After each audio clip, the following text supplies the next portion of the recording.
Hey guys, this is James. Welcome to InBetweenIsode number 15.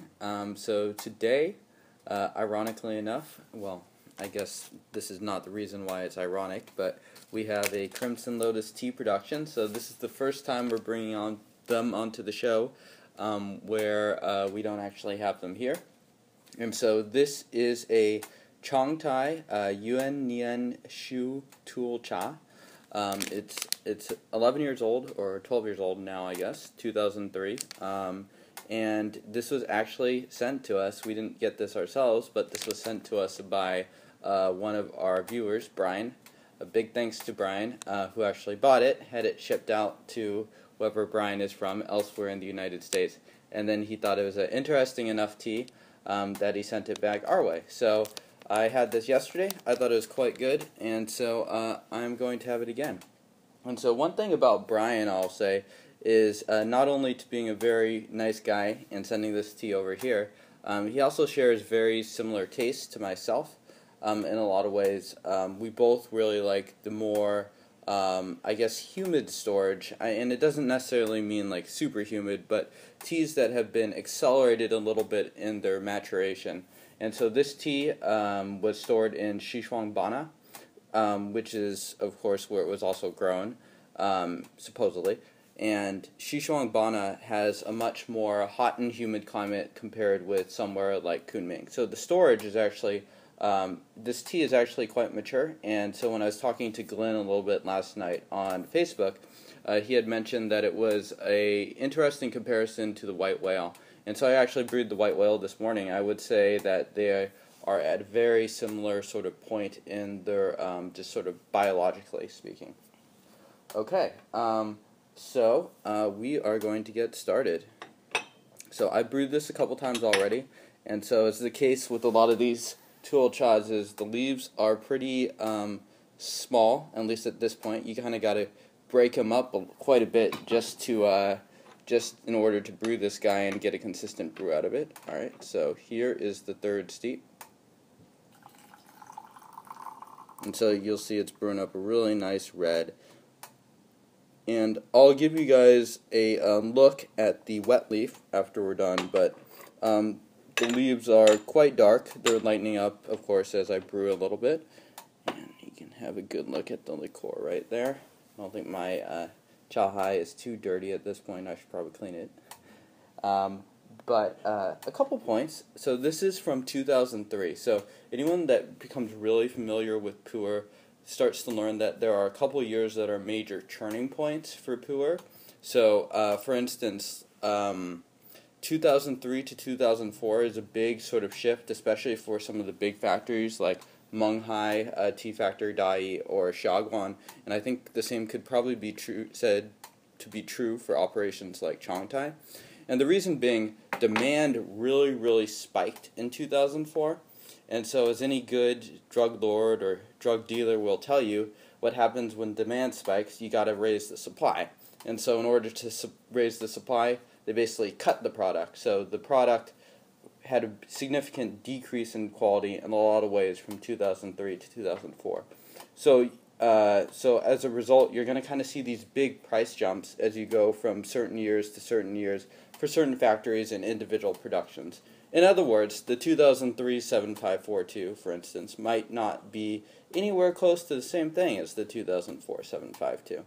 So despite them having the same name and recipe and only being a year apart, there can be kind of a big difference just because of kind of these outside of the, well, because of the demand of Pu'erh. So as a result, sometimes you're going to want to buy early stuff, and it will make quite a big difference in the result in your cup. But anyways, I think this has cooled down quite enough, so we are going to have a taste as soon as I brew this fourth steep. Alright, so it's lightening up a little bit, so I'll probably end up extending the brew time just to maybe like 20 seconds for the next steep, I would guess. Alright, so let's have a smell.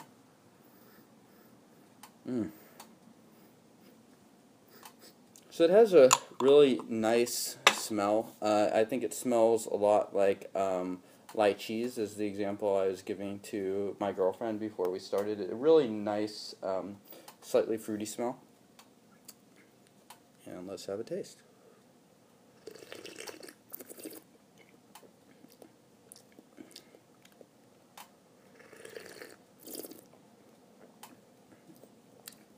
So, I would say it's actually quite a bit different in character in a lot of ways to the white whale. I think this is more obviously fruity, a little bit less woody. I get a lot of pine woody notes out of the white whale. This has a really, really nice, bright, full taste, a really nice round taste. I think kind of similar to that 2004 non-GN Phoenix I had a couple InBetweenIsodes back. It's very sweet. There's a little bit of earth, but maybe not quite as much as the white whale. And I think one of the more interesting things, and Glenn also notes this, or whoever wrote the Crimson Lotus Tea notes, is that it has a really strong, powerful bitterness that seems to persist. And in a lot of ways, this tea would be very familiar. And I'd say the one thing that kind of catches me off guard, or that I don't entirely expect, my palate doesn't expect, despite having quite a bit of humidly stored tea, is that touch of bitterness and stringency that is definitely apparent and definitely lingers in the mouth.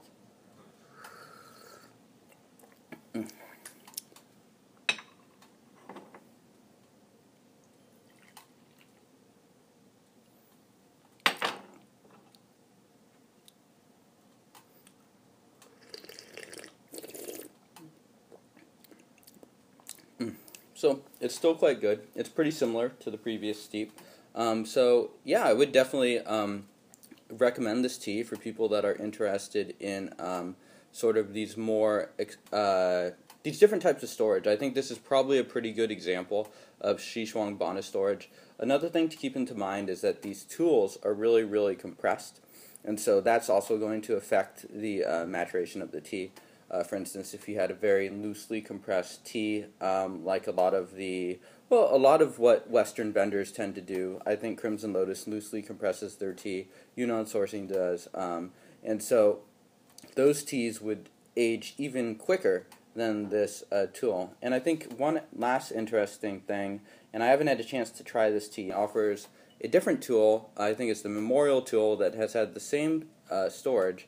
And interestingly enough, Glenn said that tea was even more mature than this one. So I'd be really curious to try that, and I probably will in the next couple days. But it's really interesting to see, and I wonder how much of that had to do with the compression of the tool cha. This one is certainly quite compressed. And yeah, I think that just about concludes it. So if you're looking for a stateside vendor to pick up your Pu'erh, and I'm going to show you guys the wet leaf, and we'll call it there. But if you guys are looking for a stateside vendor to pick up your Pu'erh, I would definitely say Crimson Lotus is a reasonable place to go. They are based out here in Seattle, so they are local to us. So Denny and I have had the pleasure of meeting them. So take a look at those TeaDB episodes as well. And I think they do have a sale going on now, as they're going to China very soon. So I'm excited to see what sorts of teas they're going to be bringing back. And if you're interested in any of these things, today I think is probably the last day of the sale. So it's a good day to go check them out. And thank you guys for watching. Cheers.